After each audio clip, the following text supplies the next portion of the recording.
Pourquoi vous cherchez sans cesse la reconnaissance des autres et comment faire pour s'en libérer? Est-ce que vous vous épuisez sans cesse à vouloir être reconnu?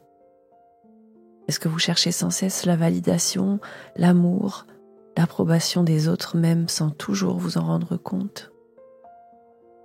Et est-ce que chaque silence, chaque critique, chaque oubli vous fait l'effet d'un coup dans le cœur?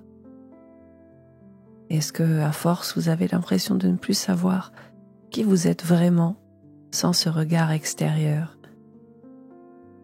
Ce besoin de reconnaissance, particulièrement quand on est hypersensible ou HPI, ce n'est pas juste un petit caprice de l'ego, c'est une vraie douleur, une faille ancienne et parfois une blessure tellement profonde qu'elle nous pousse à tout faire pour être aimé, apprécié et validé, quitte à s'oublier en chemin.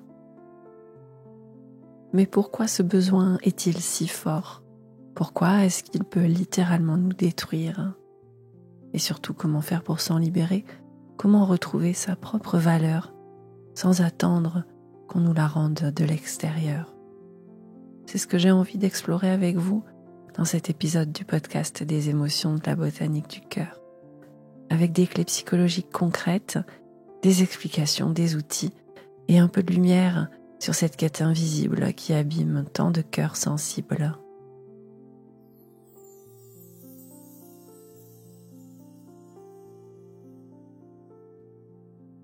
En psychologie, on sait aujourd'hui que le besoin de reconnaissance, c'est l'un des besoins affectifs fondamentaux de l'être humain.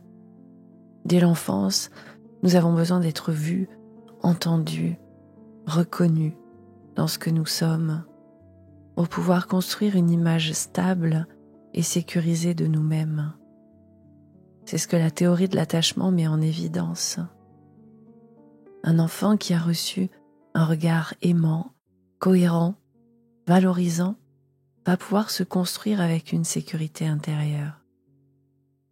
Un enfant qui, au contraire, a été peu valorisé, peu encouragé, ou valorisé uniquement quand il réussissait, va intégrer l'idée qu'il doit mériter l'amour. Et ça laisse des traces. Dans la thérapie des schémas, on parle souvent du schéma de carence affective ou de quête de reconnaissance. Un schéma, c'est une sorte de filtre inconscient qu'on développe suite à des expériences précoces, un peu comme des lunettes colorées que l'on a sur les yeux et qui nous font percevoir le monde autrement. Et quand ce schéma s'active, on peut ressentir un vide intérieur, une faim de validation, une hypersensibilité au rejet, à la critique ou même au silence. Alors pourquoi ce besoin devient-il si envahissant chez les personnes hypersensibles? Eh bien tout simplement, quand on est hypersensible, on ressent tout plus fort, y compris le regard des autres. On capte les non-dits, les micro-changements de ton, les soupirs, les jugements silencieux. Et quand on a ce besoin de reconnaissance actif en nous, ces signaux deviennent des blessures. Un simple « ah bon » peut être interprété comme « t'es nul ». Une absence de réponse devient une confirmation de notre insignifiance au regard de l'autre. Le problème, c'est qu'on externalise notre valeur. On la confie aux autres. Et donc, on en devient dépendant. Dans la thérapie cognitive, émotionnelle et comportementale, on parle de distorsion cognitive. La lecture de pensée, par exemple. On va se dire « il pense que je suis incompétent ». On peut aussi utiliser la surgénéralisation en disant « personne ne m'apprécie vraiment » en se basant sur la vie d'une seule personne ou sur les impressions que l'on a eues vis-à-vis d'une seule et même personne. Ou encore la déduction arbitraire. Il ne m'a pas écrit donc je ne compte pas pour lui. Ces distorsions cognitives, elles renforcent le besoin de reconnaissance et elles nous maintiennent dans une boucle infernale. Alors, quelles sont les conséquences de cette quête sans fin? Les conséquences, malheureusement, vous devez vraiment les ressentir, mais peut-être pas forcément avoir identifié qu'elles venaient de là. Le besoin de reconnaissance n'est pas mauvais en soi. C'est un besoin humain, légitime et vital.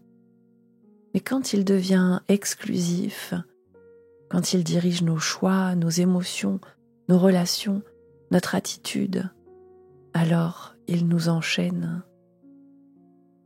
On devient gentil pour être aimé. On dit oui pour ne pas décevoir. On se suradapte, on surcompense, on surfonctionne. Et à la fin, on s'épuise. Pire encore, cette quête finit par affaiblir notre estime de nous-mêmes. Parce qu'on ne sait plus si ce qu'on fait vient de notre cœur ou bien d'un besoin de plaire ou de ne pas déplaire.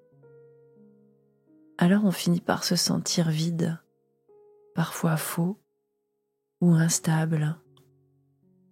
Et on vit dans une peur constante, celle de décevoir, d'être jugé, d'être rejeté et de ne plus être reconnu. Alors comment s'en libérer? La première étape est de prendre conscience de la boucle. Qu'est-ce que je cherche à être reconnu? Qu'est-ce que j'attends exactement? De qui? Et qu'est-ce que je ressens quand cette reconnaissance ne vient pas? En TCC, on parle d'un modèle ABC. A, c'est l'événement déclencheur. Par exemple, j'ai pas eu de réponse à un message. B, quelle est la pensée associée à ce déclencheur?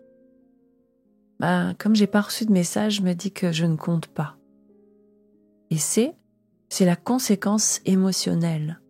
La tristesse, l'anxiété ou la colère liée non pas au fait que je n'ai pas reçu de réponse à mon message, mais à la pensée que je me suis dit que je ne compte pas.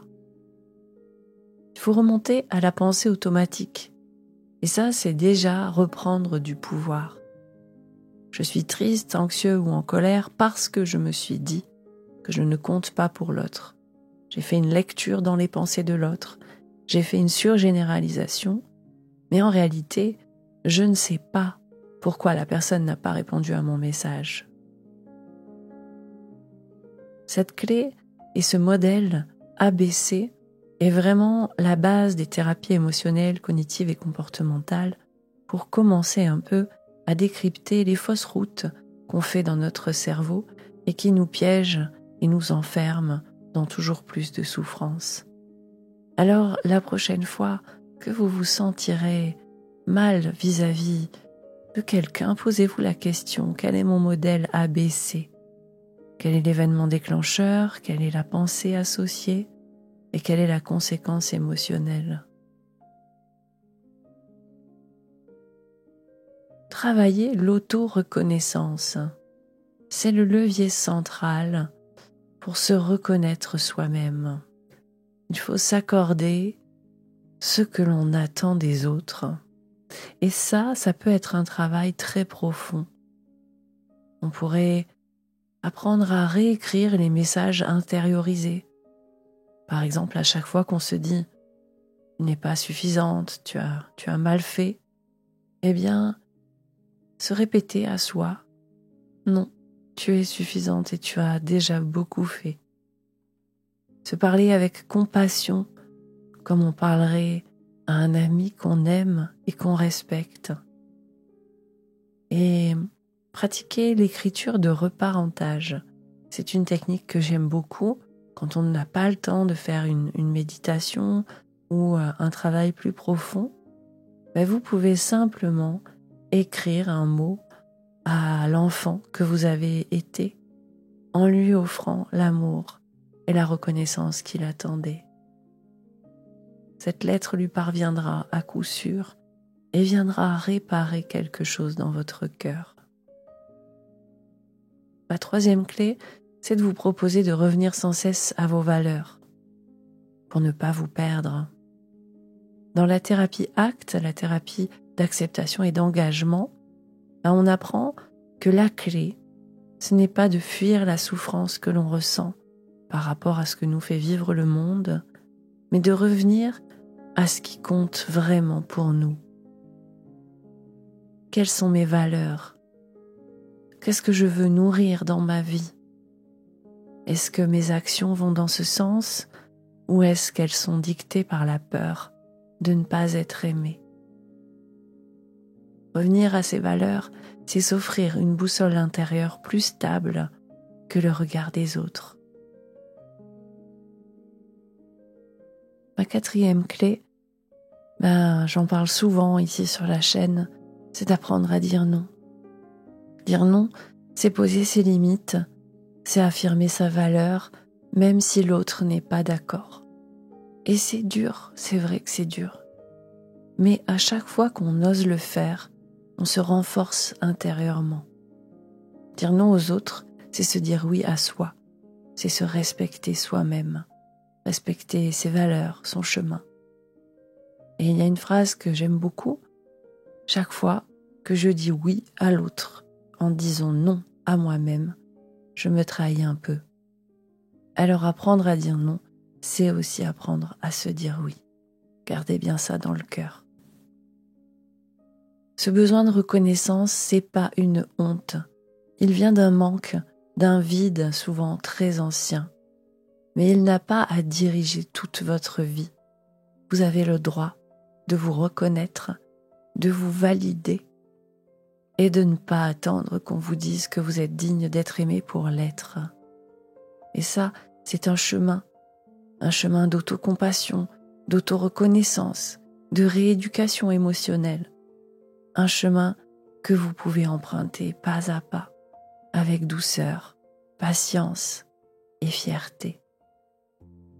Et si ce sujet vous parle, je vous invite à pratiquer ma méditation guidée associée à cet épisode, la méditation pour se libérer du besoin de reconnaissance. Une méditation profonde avec une visualisation, une symbolisation et un reparentage émotionnel pour vous aider à transformer ce besoin et retrouver votre axe, votre stabilité intérieure. Merci de m'avoir écouté. Je vous dis à très bientôt sur la botanique du cœur. Le lien de la vidéo complémentaire est en lien dans la description et juste ici sur l'écran de fin.